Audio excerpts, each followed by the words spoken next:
Meus irmãos e minhas irmãs, estamos de volta neste programa Aprofundando a Fé, onde essa semana nós estamos vendo com vocês, nós estamos refletindo com vocês a história da nossa igreja. Nós concluímos o nosso encontro de ontem falando sobre este fato importante de uma igreja, de um novo povo de Deus que começa no seio do antigo Israel, no seio do antigo povo de Deus. E nós estamos iniciando hoje exatamente com esta questão, com esta pergunta muito interessante. Mas vocês dirão, a nossa igreja, o povo da nova aliança, que surge a partir de Jesus Cristo, não é o judaísmo? É diferente dele? Nós fazemos aqui uma observação que nós julgamos importante. Jesus Cristo, o Verbo encarnado, ao assumir a nossa natureza humana, Ele o faz de maneira plena. Jesus não assume a natureza humana pela metade. Ele não vem caindo do céu e colocando-se à parte, mas Ele assume uma nação dentro de um contexto histórico, geográfico, político, social. Jesus é um judeu. Lembre-se, na abertura do jubileu do ano 2000, nós cantávamos um canto inicial. Jesus Cristo, quando dizia: fui judeu plenamente na cultura e na mente. Jesus é um judeu, como todo judeu. São Paulo vai falar, por causa disso, que ele nasceu sobre a lei, sob o jugo da lei. E Jesus mesmo sempre teve esta delicadeza, esta preocupação de preservar a tradição do seu povo. Quando ele dizia: eu não vim revogar a lei, mas eu vim para que ela atinja a sua plenitude. Aquilo que é essencial e que Deus havia revelado no Decálogo a Moisés. Desta forma, nós então podemos sentir, perceber que, embora sendo gestada no meio do povo de Israel, a igreja vai distinguir-se de Israel de várias formas. Mesmo que estas características da igreja já estejam prefiguradas no Antigo Testamento. A igreja de Cristo, a igreja, na definição paulina, que é uma das melhores, que é uma por excelência, ela é o corpo de Jesus Cristo neste mundo. Cristo é a cabeça e nós somos os membros. Os dois símbolos que vão distinguir a igreja do povo de Israel, o batismo e a ceia, são baseados no evento realizado para sempre na morte de Jesus. Esta igreja, meus irmãos, ela tem uma característica que a difere do judaísmo, da religião do povo de Israel. Em Cristo Jesus, ela vai apresentar o seu caráter universal. Pensava-se em um messianismo fechado dentro e exclusivamente nas tradições do povo de Israel. Em Cristo Jesus, alarga-se, amplia-se os horizontes e a salvação se destina então nele a toda a humanidade, sem nenhuma distinção de raça ou de cultura. Vejam bem, o evangelista João, que faz parte do conjunto dos nossos evangelhos, junto com os sinóticos Mateus, Marcos e Lucas, João é o quarto evangelista. O evangelista João trabalha muito aquilo que nós chamamos na teologia de alta cristologia. Ele vai dar assim um destaque, um realce maior à divindade de Jesus. Enquanto que os sinóticos, Mateus, Marcos e Lucas, trabalham um pouco mais a baixa cristologia, se assim podemos dizer, para contrapor-se ao termo joanino. Isto é, não é que os sinóticos não veem ou rejeitam a divindade de Jesus, não é isso. E nem que João rejeite a natureza humana, não é isso. É que João vai trabalhar mais a partir da divindade. No seu prólogo do seu evangelho, diferente dos sinóticos, que tem como ato fundante o nascimento de Jesus do seio virginal de Maria, João vai dizer no prólogo: o Verbo era Deus, o Verbo estava com Deus. No princípio, o Verbo era Deus. Isto é, ele vai falar sobre a pré-existência do Verbo, né? Jesus é Deus. É a Trindade Santa, já está lá atuando na obra da criação do mundo. Então, esses elementos, o batismo e a Eucaristia, tem para João um sentido muito vivo, muito intenso, numa visão muito particular de João. Seu evangelho deve sempre ser lido tentando perceber-se o que há atrás do texto. Os evangelhos, tanto o de João como os sinóticos, nós sabemos, não são reportagens jornalísticas, não são atas ou relatórios que se foi fazendo, alguém com uma prancheta acompanhando os fatos e marcando, não. Mas eles são escritos que surgiram nas reflexões das comunidades. São todos eles escritos pós-pascais, após a ressurreição de Jesus. Entre os anos 60 a 90 é que eles foram produzidos. O de João é mais antigo, entre o ano 90 e o ano 100. E esses escritos dos evangelhos são experiências que as comunidades cristãs tiveram. O evangelho de João, portanto, ele tem este jeito diferente de teologizar a revelação divina. João, eu diria que ele é um grande teólogo e quase que vamos dizer assim, há no evangelho de João também um pouco de poesia.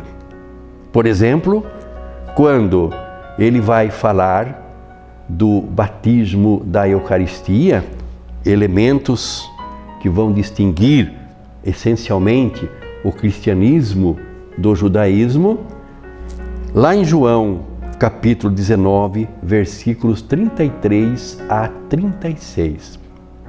Vejam bem, João não inventa nada. Ele se baseia em fatos históricos, em usos e costumes do seu povo, da sua gente. E em Jerusalém, quando se executava um revolucionário, um condenado pela lei, eles eram crucificados. A crucificação era um tipo de execução muito comum naquele tempo. A tradição da igreja fala de dois ao lado de Jesus. Um deles é, inclusive, Dimas, o bom ladrão. Mas havia muitos sendo crucificados naquele dia. Faziam-se armações de madeira e ali os condenados, que fossem julgados e condenados à morte, eles eram assim crucificados. E para o judeu, na sexta-feira, a partir das 15 horas, começa o preceito sabático.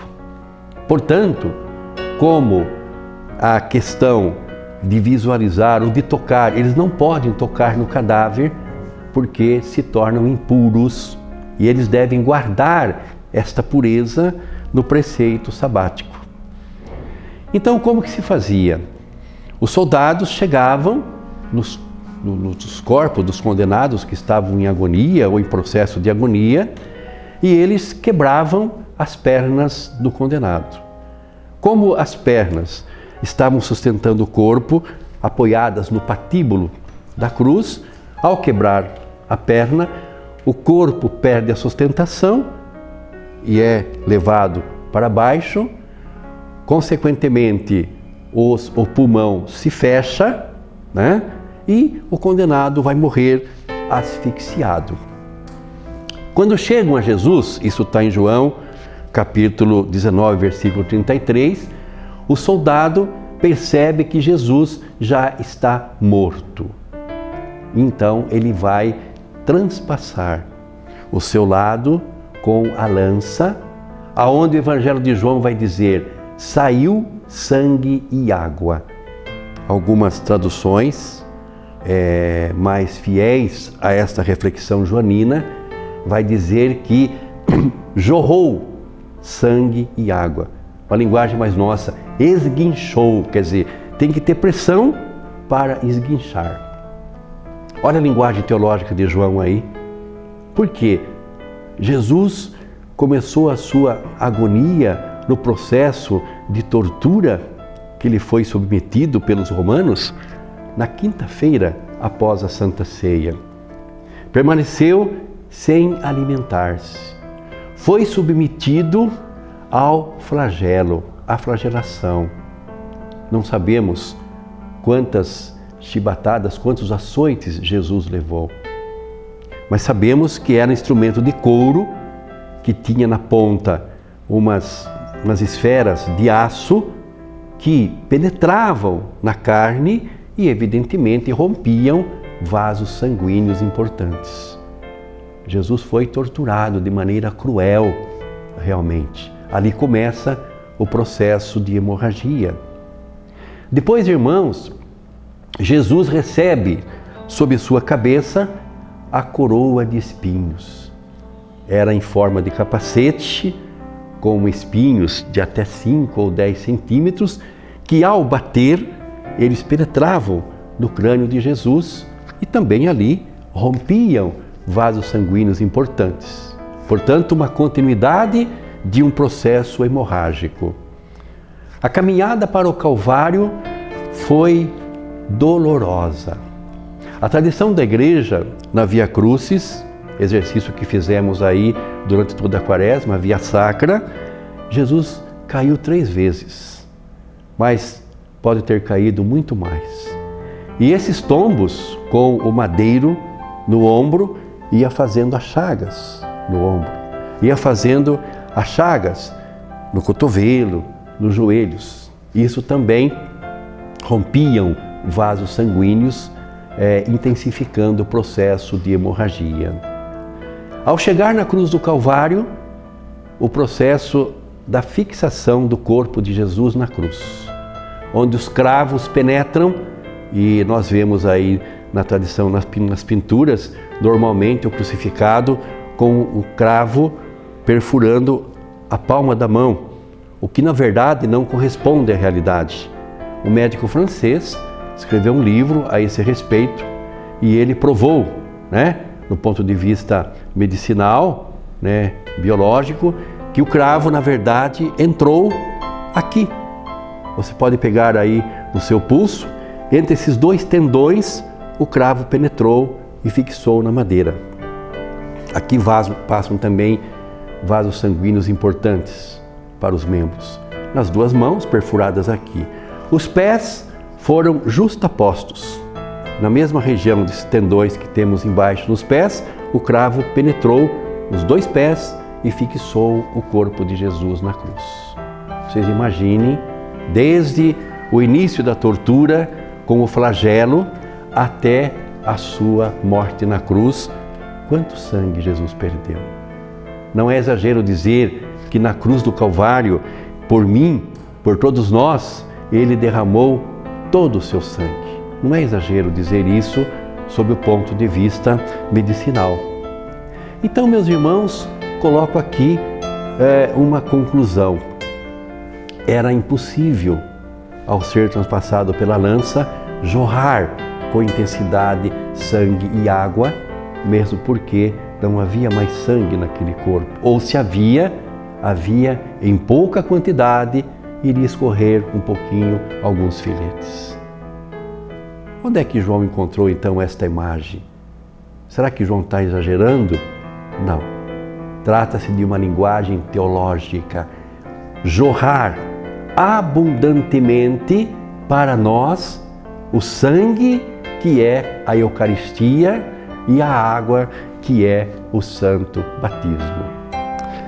Aqui temos ainda duas prefigurações deste momento importante, quando a igreja nasce do coração de Jesus transpassado pela lança. Gênesis, na criação do homem, depois que Deus criou o homem, deu a este, percebendo que ele estava sozinho, percebendo que faltava algo, Deus deu ao homem um sono, e durante este sono, quando o homem estava dormindo, ele tirou do lado da sua costela Eva, a mãe dos viventes, a primeira mulher. É a imagem da igreja que nasce do coração de Jesus. Ainda outra prefiguração, quando em Êxodo Moisés está com o seu povo caminhando no deserto e o povo murmura de sede, lamentando contra Deus e contra Moisés, Deus pede para que Moisés fira a rocha com o seu cajado. E ao ferir a rocha, dele vai sair um rio de água viva que vai acompanhar a trajetória daquele povo pelo deserto. Eucaristia, batismo. A Eucaristia, o Cristo vivo, que nos acompanha em toda a trajetória da nossa igreja, da nossa Santa Igreja. Então vejam bem, meus irmãos, como nasce a nossa igreja.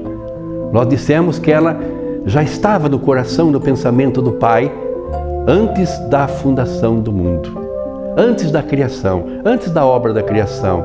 E João, de maneira magistral, vai captar este pensamento e vai colocar no seu Evangelho o momento em que, do coração de Jesus, transpassado pela lança, vai jorrar sangue e água. Nós temos muito a agradecer a Deus, no seu Espírito Santo, por esta história apaixonante, como surgiu a nossa igreja, como nasceu a nossa igreja, como ela se organizou e foi se expandindo depois, é o que veremos em outros encontros. Mas ainda dentro deste assunto da fundação da igreja, para ficar claro, então, vamos compreender. A igreja era um mistério oculto em Deus. A igreja era um segredo só sabido por Deus. Mas em Jesus, ela foi revelada, tornando o segredo de Deus conhecido aos homens. Por isso que em João 17, na oração sacerdotal, Jesus vai dizer: eu te louvo, ó Pai, porque ocultastes essas coisas aos doutos, aos sábios, e as revelastes aos simples e aos pequenos, que é a comunidade dos apóstolos primitiva que vai nascer. Nós fazemos parte desta igreja. Nós somos nela inseridos pela água batismal, nós somos alimentados pelo corpo e sangue de Cristo que jorrou do seu coração. Nós tivemos acesso em Cristo ao mistério da igreja que estava lá no coração de Deus.